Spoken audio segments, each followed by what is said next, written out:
ജപ്തി ചെയ്യാനല്ല, loan sanction ആയ കാര്യം അറിയിക്കാനാണ് ഞാൻ വന്നത്. എത്ര രൂപ വേണം? 25,000, 50,000? ഇയാൾക്ക് ഇപ്പോഴാ ബോധം ഉദിച്ച്. ജാരസന്തതിക്കത് നാട്ടി പാട്ടാവാതിരിക്കാൻ കോംപ്രമൈസിന് വന്നിരിക്കാം മൊട്ട. മിസ്റ്റർ കായ്മൾ, 50,000 അല്ല 1,00,000 രൂപ തന്നാലും ആ കുട്ടിയുടെ പിതൃത്വം ഏറ്റെടുക്കാതെ ഞങ്ങൾ ഒരു കോംപ്രമൈസിനും തയ്യാറല്ല. ഏത് കുട്ടിയുടെ? എന്ത് കോംപ്രമൈസ്? ഓർമ്മയില്ല? ഇല്ല. ഞാൻ വീണ്ടും ഒരു ക്ലൂ തരാം. കണ്ണടയുണ്ട്, മുടിയില്ല, ഞങ്ങളുടെ മുന്നിൽ നിൽപ്പുണ്ട്. ഇനി ഇത് പറഞ്ഞാണ്ടല്ലോ വീണ്ടും നീ വെച്ചേരും.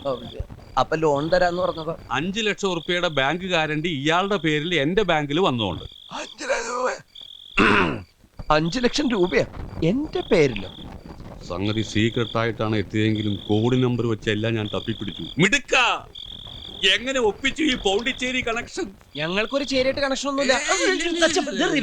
പിന്നെങ്ങനെയാ പോണ്ടിച്ചേരി ആഭ്യന്തരമന്ത്രി സന്താനത്തിന്റെ മകൾ ഗായത്രി ദേവിയുടെ ബാങ്ക് അക്കൗണ്ടിൽ നിന്ന് 5 ലക്ഷം ഉറുപ്പിയുടെ ഗ്യാരണ്ടി വന്നത്? മറ്റൊരു സ്പൈ വർക്കിലൂടെ ഒരു പെണ്ണ് ഈ വണ്ടിക്കകത്ത് നിങ്ങളോടൊപ്പം താമസമുണ്ടെന്ന് ഞാൻ അറിഞ്ഞു. അത് ബസന്തി അല്ലേ? ഇവിടത്തെ ബസന്തി ആയിരിക്കും അവിടത്തെ ഗായത്രി. അവിടുത്തെ ഗായത്രി ആയിരിക്കും ഇവിടുത്തെ ബസന്തി അല്ലേ?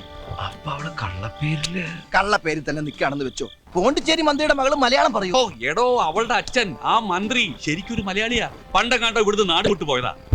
ഏതോ ഒരു ഒറ്റപ്പാലംകാരിയെയാണ് കല്യാണം കഴിച്ചിരിക്കുന്നതെന്നും ഞാൻ അറിഞ്ഞു. അതൊക്കെ പോട്ടറോ, ആ കുട്ടി എവിടെ? അവള് പോയി.